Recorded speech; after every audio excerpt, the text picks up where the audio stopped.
We're at the end of the first day of phase one of the ceasefire between Israel and Hamas, a day that began inauspiciously with a 3-hour delay in the launch of this ceasefire and major Israeli strikes on Gaza, and then very quickly developed into a day of huge emotions on both sides of the border.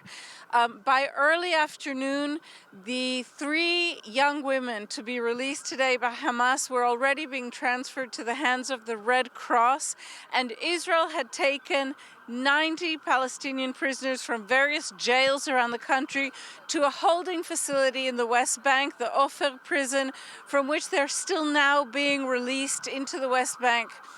In Israel,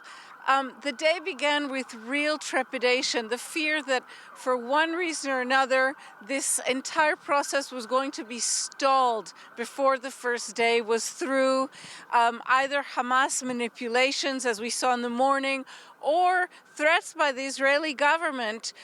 not to pursue the deal to the end. In fact, Prime Minister Netanyahu today lost a very important coalition partner, his Minister of National Defense, Itamar Ben-Gvir, who quit along with his entire party in opposition to what he called a deal of defeat, a deal of vanquishment, since Hamas, by definition, as a negotiating partner for Israel, has not been completely annihilated. But I think the principal takeaway at the end of the day has to be the wave of emotion that arose from thousands of people gathered here at Hostages Square in Tel Aviv, where after 13 dry and painful months waiting for any development to take place in this stalemate, finally these 3 young women were seen walking on their own 2 feet from Red Cross vehicles into the hands of Israeli army soldiers, and from there into the arms of their mothers who were waiting for them just across the border,